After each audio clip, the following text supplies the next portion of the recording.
জিসান আলম, তাওহিদ হৃদয়, লিটন কুমার দাস তিনজনই ন্যাচারালি আক্রমণাত্মক ব্যাটার। লিটন টেস্টের মতো মর্যাদাপূর্ণ ফরম্যাটেও অ্যাটাকিং অ্যাপ্রোচেই ব্যাটিং করেন। সাদা বলে তাওহিদ হৃদয় এই মুহূর্তে জাতীয় দলের সবথেকে ফিয়ারলেস ব্যাটার। পরবর্তী প্রজন্মের জিসান আলমের রক্তেও আক্রমণাত্মক ক্রিকেট।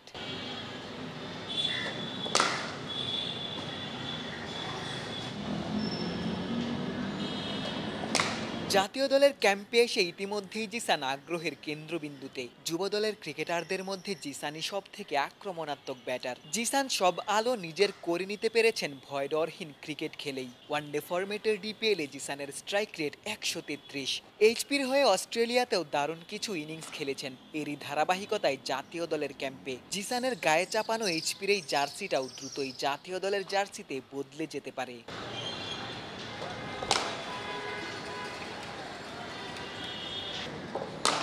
টি-20তে তাওহিদ হৃদয় এই মুহূর্তে দেশের সবথেকে বেশি স্ট্রাইক রেটধারী ব্যাটার। 130-এর বেশি স্ট্রাইক রেটে ব্যাটিং করছেন হৃদয়ের ব্যাট সুইংকে অনেকেই তরবারি চালানোর সাথেও তুলনা করেন। অনুশীলনে সর্বদাই হৃদয় পাওয়ার ক্রিকেটই খেলেন, ম্যাচে সেটিরই প্রতিফলন ঘটান। হৃদয়ের আগে টি-20তে দেশের সবথেকে বেশি স্ট্রাইক রেট ছিল লিটন দাসের। লিটন ন্যাচারালি স্ট্রোক প্লেয়ার, উইকেটের চারপাশেই মেরে খেলতেই স্বাচ্ছন্দ্য বোধ করেন। ছন্দে থাকলে লিটন দেশের তো বটেই, পৃথিবীর অন্যতম সেরা আক্রমণাত্মক ব্যাটার। লিটনের জন্য ফরম্যাট হয়তো ম্যাটারই করে না। পাকিস্তান সিরিজেই নাসিমের এক ওভারেই 18 রান তোলা সাম্প্রতিক ঘটনা। লিটনের কাছে টেস্টে রান তোলার বড় সুযোগ হয়তো অ্যাটাকিং ক্রিকেটটাই খেলা। আমার কাছে মনে হয় যে এখন আমি যে ধরনের ব্যাটিং করি, বিশেষ করে টেস্ট ক্রিকেটে, পুরো ওয়ার্ল্ডে সবাই অ্যাটাকিং মুভমেন্টে ক্রিকেটটাই খেলে।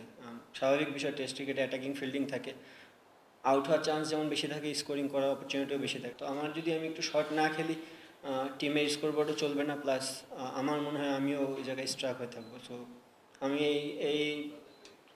এইভাবেই খেলতে চাই আর কি।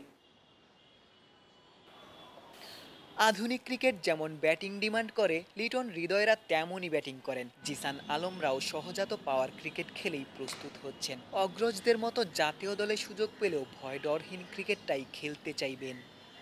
শেরেবাংলা জাতীয় ক্রিকেট স্টেডিয়াম থেকে ক্যামেরায় আমিনুল ইসলাম সুজনের সঙ্গে গোলাম সারোয়ার, ক্রিকেট 97।